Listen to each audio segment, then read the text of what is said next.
Le gouvernement a lancé une consultation citoyenne sur les distances d'épandage des pesticides agricoles entre les champs et les habitations. Cette consultation s'est achevée le 1er octobre, mais le débat est loin d'être clos.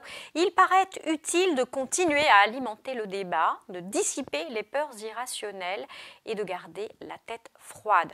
Dans ce 6e épisode, un sujet brûlant. Et si, avant d'accuser les pesticides agricoles de tous les maux, on regardait déjà dans nos placards. L'histoire est triste, elle a été relayée par plusieurs médias ces dernières semaines. Une habitante de Mayenne qui souffre de plusieurs tumeurs accuse son voisin agriculteur d'en être responsable. Il épand des pesticides à moins de 8 mètres de sa maison. 8 mètres, c'est plus que les recommandations de l'ANSES, l'agence sanitaire, dans le débat actuel sur les zones de non-traitement à proximité des habitations. L'ANSES, pour les céréales dont il est question ici, préconise 5 mètres. Cette habitante de Mayenne avance une preuve qu'elle est victime des pesticides. On a analysé ses cheveux et on y a retrouvé pas moins de 15 molécules différentes. La cause est entendue, l'agriculteur voisin est un empoisonneur. Sauf qu'une chose importante n'a pas été faite. Personne n'a vérifié ce que sont vraiment les molécules qu'on a retrouvées dans les cheveux de cette habitante de Mayenne avant de relayer son cri de colère.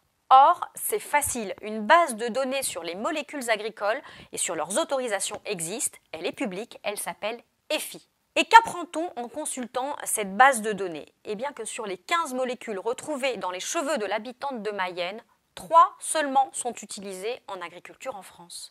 Quelques-unes de ces molécules sont interdites en usage agricole en France et en Europe depuis près de 30 ans. Elles ont pu se retrouver dans des produits importés parce qu'elles sont parfois autorisées ailleurs dans le monde. Les autres molécules retrouvées dans les cheveux de cette habitante de Mayenne, elles proviennent de vernis à ongles, de produits de traitement du bois, de produits anti-moustiques, de lingettes, de vermifuges pour les chats et les chiens, soit des produits que chacun possède chez soi. Il faut ajouter à cela que le fait de retrouver des molécules dans les cheveux signifie qu'il y a bien eu un contact, mais en aucun cas que des doses dangereuses ont été atteintes. Et il est quasiment impossible d'établir un lien éventuel entre ces molécules et les tumeurs dont souffre cette habitante de Mayenne.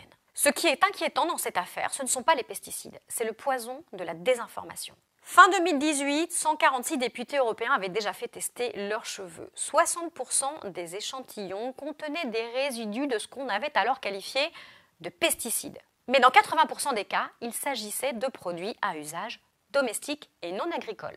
Mais dans l'imaginaire collectif et grâce à un bon marketing, cette étude reste toujours accusatoire pour l'agriculture. Il est sain dans une démocratie de débattre, de s'inquiéter des pratiques, des dérives et de les combattre.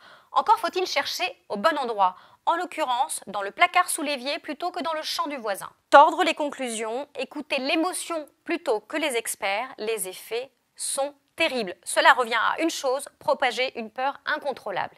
Et la peur n'aide jamais à prendre de bonnes décisions.